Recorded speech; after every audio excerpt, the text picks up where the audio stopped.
मित्रों, जय हिंद। मैं वीरेंद्र तिवारी एग्ज़ाम अड्डा 24 यूट्यूब चैनल पर आपका स्वागत करता हूं। मित्रों, जैसा कि हम आपके साथ डेली करंट अफेयर्स पर प्रतिदिन चर्चा पर चर्चा करते हैं, आज इसी क्रम में 21 दिसंबर का करंट अफेयर्स देखेंगे। हम ये देखेंगे कि 21 दिसंबर किस लिए बहुत महत्वपूर्ण है।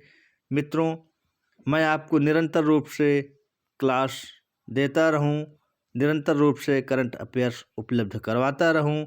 इसके लिए आप हमारा चैनल सब्सक्राइब कर लीजिए, इस वीडियो को शेयर कर दीजिए और लाइक कर दीजिए, जिससे कि हमारा हौसला बना रहे, आपको निरंतर रूप से हम क्लास देते रहें।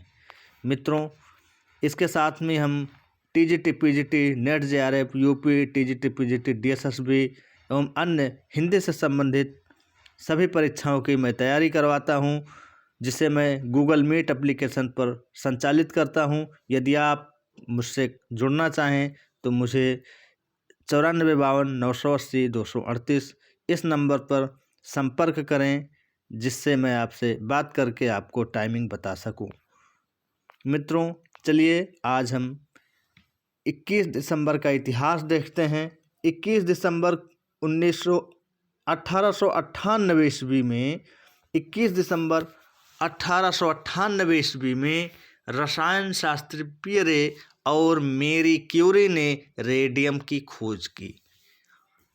1952 ईस्वी में ये बहुत महत्वपूर्ण है, सैफुद्दीन किचलू तत्कालीन सोवियत संघ का लेनिन शांति पुरस्कार पाने वाले पहले भारतीय बने। सैफुद्दीन किचलू तत्कालीन सोवियत संघ का लेनिन शांति पुरस्कार पाने वाले पहले भारतीय बने 1952 ईस्वी में 21 दिसंबर के ही दिन।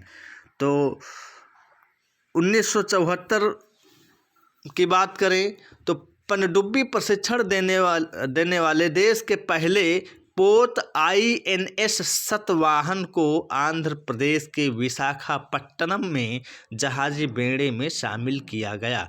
मित्रों, ये परीक्षा की दृष्टि से उतना महत्वपूर्ण नहीं है, लेकिन 1952 21 दिसंबर का जो इतिहास है, सैफुद्दीन किचलू तत्कालीन सोवियत संघ का लेनिन शांति पुरस्कार पाने वाले पहले भारतीय बने, परीक्षा की दृष्टि से महत्वपूर्ण है। और 1923 ईस्वी में ब्रिटेन के संरक्षित राज्य के दर्जे से मुक्त होकर नेपाल पूर्ण स्वतंत्र देश बना। 1923 ईस्वी 21 दिसंबर के ही दिन ब्रिटेन के संरक्षित राज्य के दर्जे से मुक्त होकर नेपाल पूर्ण स्वतंत्र देश बना 1923 ईस्वी में। मित्रों, आज 21 दिसंबर का ये इतिहास है। मित्रों, इसके साथ साथ में हम कुछ महत्वपूर्ण प्रश्नों पर चर्चा करते हैं, जो 10 महत्वपूर्ण प्रश्न हैं। इसके पहले हम जो महत्वपूर्ण बिंदु हैं इस पर हम चर्चा तो नहीं करेंगे, लेकिन हम इसको जूम कर दे रहे हैं, आप इसको पढ़ लीजिएगा। वीडियो रोक करके आप इसे पढ़ सकते हैं।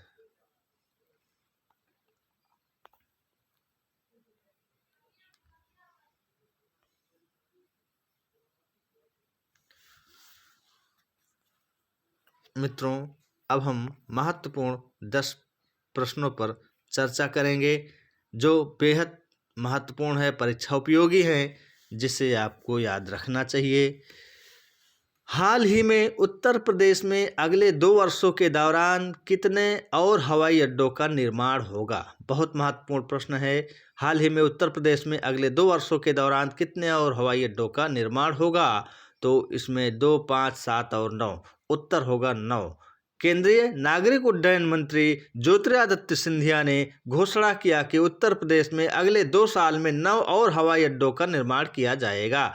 ज्योतिरादित्य सिंधिया ने कहा है कि आज़ादी के बाद 65 वर्षों में केवल 74 हवाई अड्डों का निर्माण किया गया था, जबकि मोदी सरकार के पिछले 9 वर्षों में 75 हवाई अड्डों का विकास किया गया है, जिससे कुल संख्या 149 हो गई है। मित्रों, दूसरा प्रश्न है, विश्व साड़ी दिवस प्रतिवर्ष कब मनाया जाता है? 21 दिसंबर, 22 दिसंबर, 23 दिसंबर या 24 दिसंबर? विश्व साड़ी दिवस 21 दिसंबर को मनाया जाता है मित्रों। आज 21 दिसंबर है और विश्व साड़ी दिवस है। विश्व साड़ी दिवस की आप सभी को बहुत बहुत शुभकामनाएं। विशेष करके हमारी आधी आबादी जो हमारी मातृशक्तियां हैं, उन्हें बहुत बहुत बधाई साड़ी दिवस की। विश्व साड़ी दिवस पर इस पारंपरिक परिधान की सुंदरता को पहचानने और उसका जश्न मनाने का प्रयास किया गया है। यह हर साल 21 दिसंबर को मनाया जाता है। साड़ियाँ भारतीय कारीगरों द्वारा बनाई गई और सदियों से चली आ रही सबसे उत्तम, सुंदर और सुंदर उपहारों में से एक है।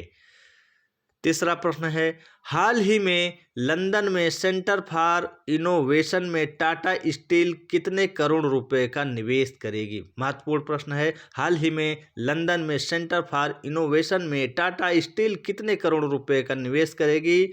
40, 70, 100 या 150? सी ऑप्शन सही होगा। 100 करोड़ रुपए का निवेश करेगी। टाटा स्टील एक वैश्विक इस्पात अग्रणी ने लंदन में सतत डिजाइन और विनिर्माण में नवाचार केंद्र की स्थापना के लिए इंपीरियल कॉलेज लंदन के साथ एक अभूतपूर्व सहयोग शुरू किया है। इस समझौता ज्ञापन का अर्थ एक रणनीतिक साझेदारी है जिसका उद्देश्य महत्वपूर्ण क्षेत्रों में प्रौद्योगिकी विकास और तैनाती में तेजी लाना, प्रतिभा को आकर्षित करना और एक मजबूत उद्योग अकादमिक सहयोगात्मक पारिस्थितिकी तंत्र को बढ़ावा देना है। मित्रों, चौथा प्रश्न है, हाल ही में किस राज्य को सरकार ने महिलाओं ट्रांसजेंडर्स के लिए मुफ्त बस यात्रा योजना शुरू की है? किस राज्य ने? तो उड़ीसा, उत्तर प्रदेश, तेलंगाना या मध्य प्रदेश? मित्रों, इसका उत्तर होगा तेलंगाना। तेलंगाना सरकार ने राज्य के स्वामित्व वाली राज्य परिवहन निगम की बसों में महिलाओं और ट्रांसजेंडर्स के लिए मुफ्त यात्रा का वादा पूरा कर दिया है। राज्य सरकार ने इसे लेकर आदेश जारी कर दिया है। यह पहल हाल ही में संपन्न हुए विधानसभा चुनावों के दौरान कांग्रेस की ओर से दी गई 6 गारंटी का हिस्सा है। पांचवा प्रश्न है, हाल ही में IMF अर्थव्यवस्था में सुधार के लिए किस देश को $33.7 मिलियन प्रदान करेगा? महत्वपूर्ण प्रश्न है ये, परीक्षा की दृष्टि से बहुत महत्वपूर्ण है। बांग्लादेश, श्रीलंका, पाकिस्तान या फ्रांस? तो मित्रों, ये श्रीलंका होगा। IMF कार्यकारी बोर्ड ने श्रीलंका के साथ 48 महीने की विस्तारित कोष सुविधा के तहत पहली समीक्षा पूरी कर ली है। इससे नगद संकट से जूझ रहे देश को व्यापक आर्थिक व ऋण स्थिरता बहाल करने के लिए करीब 33.7 करोड़ अमेरिकी डॉलर की सहायता दी जाएगी। मित्रों, छठा प्रश्न है, हाल ही में ICC T20 बल्लेबाजी रैंकिंग में कौन शीर्ष पर रहे हैं? बहुत महत्वपूर्ण प्रश्न है। एडन मार्करम, सूर्य कुमार यादव, मोहम्मद शमी या महेंद्र सिंह धोनी? बी ऑप्शन सही होगा, सूर्य कुमार यादव। हाल ही में ICC T20 बल्लेबाजी रैंकिंग में सूर्य कुमार यादव शीर्ष पर रहे हैं। पाकिस्तान के बैटर मोहम्मद रिजवान सभी खिलाड़ी अभी भी सूर्य से पीछे, मतलब पाकिस्तान के बल्लेबाज मोहम्मद रिजवान सहित कई खिलाड़ी सूर्य कुमार यादव से पीछे हैं। सूर्य कुमार यादव विश्व बल्लेबाजी रैंकिंग में 2020 में टॉप में है, टॉप मोस्ट बल्लेबाज है। टॉप के बल्लेबाज सूर्य कुमार यादव इस समय तहलका मचा रहे हैं 2020 में। अभी हाल ही में उनका शतक भी लगा है। सूर्या के पॉइंट भी बढ़ गए हैं। सूर्या ने दक्षिण अफ्रीका के खिलाफ हाल ही में T20 के दूसरे मुकाबले में शानदार शतक जड़ा था, उसके बाद शतक भी जड़ा है। हाल ही में किस राज्य के मुख्यमंत्री ने डोर स्टेप सेवाओं के लिए योजना शुरू की? बहुत महत्वपूर्ण प्रश्न है। हाल ही में किस राज्य के मुख्यमंत्री ने डोर स्टेप सेवाओं के लिए योजना शुरू की है? तो पंजाब होगा, ए ऑप्शन सही होगा। हाल ही में पंजाब राज्य के मुख्यमंत्री ने डोर स्टेप सेवाओं के लिए योजना शुरू की है। भगवंत मान सरकार तुम्हारे द्वार के तहत योजना में लोगों को जन्म, विवाह, मृत्यु, आय, निवास, जाति, ग्रामीण क्षेत्र, सीमा क्षेत्र, पिछड़ा क्षेत्र, पेंशन, बिजली बिलों का भुगतान और भूमि सीमांकन के प्रमाण पत्र सहित 43 सेवाएं मिलेंगी। 8वां प्रश्न है, हाल ही में भारत और किस देश ने मुक्त व्यापार समझौते पर बातचीत शुरू की है? तो हाल ही में भारत के अलावा और किस देश ने भारत के साथ मुक्त व्यापार समझौते पर बातचीत शुरू की है? नॉर्वे, ब्रिटेन, ओमान या स्वीडन? तो सी ऑप्शन सही होगा, ओमान। भारत के वाणिज्य विभाग के अधिकारी मस्कट में ओमान के साथ एक मुक्त व्यापार समझौते पर सक्रिय रूप से बातचीत कर रहे हैं, जिसका लक्ष्य माह के अंत तक सौदा करना है। यह विकास इसलिए महत्व रखता है क्योंकि भारत और खाड़ी सहयोग परिषद के बातचीत में बाधाओं का सामना करना पड़ा है। सफल होने पर ओमान संयुक्त अरब अमीरात के बाद भारत के साथ एफटीए पर हस्ताक्षर करने वाला दूसरा जीसीसी सदस्य बन जाएगा। 9वां प्रश्न है, हाल ही में एडीबी ने भारत की किस दर के अनुमान को बढ़ाकर कितने प्रतिशत किया है?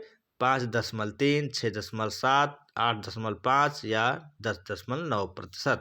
तो इसमें बी ऑप्शन सही होगा, 6.7%। एशियाई विकास बैंक ने चालू वित्त वर्ष यानी 2023-24 के लिए भारत की अर्थव्यवस्था की विकास दर के अनुमान को बढ़ाकर 6.7% कर दिया है।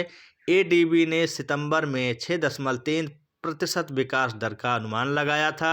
चालू वित्त वर्ष के दूसरे तिमाही में भारत के सकल घरेलू उत्पाद की वृद्धि उम्मीद से ज़्यादा 7.6% रही, जिसके चलते बैंक को अपने अनुमान में संशोधन करना पड़ा। 10वां और अंतिम प्रश्न है, हाल ही में नवंबर 2023 के लिए ICC women's player of the month किसे दिया गया? नाहिदा अख्तर, दीप्ति शर्मा, हरमनप्रीत कौर या इनमें से कोई नहीं? तो ए ऑप्शन सही होगा, नाहिदा अख्तर। हाल ही में ऑस्ट्रेलिया के बाएं हाथ के बल्लेबाज ट्रेविस हेड और बांग्लादेश की ऑलराउंडर नाहिदा अख्तर को नवंबर 2023 के लिए पुरुष और महिला वर्ग में ICC player of the month चुना गया। ट्रेविस हेड ने ट्रॉफी पर अपना कब्जा जमाने के लिए हमवतन ग्लेन मैक्सवेल और भारतीय तेज गेंदबाज मोहम्मद शमी को पीछे किया। मित्रों, ये हमारा आज का 10 महत्वपूर्ण करंट अफेयर्स के प्रश्न थे, जिससे मैं आपके सामने शेयर किया। मित्रों, यदि आपको ये अच्छा लगा हो तो इसे आप शेयर करें, लाइक करें, सब्सक्राइब करें, जिससे कि मैं आपको निरंतर रूप से कुछ महत्वपूर्ण करंट अफेयर्स उपलब्ध करवाता रहूं। धन्यवाद। जय हिंद।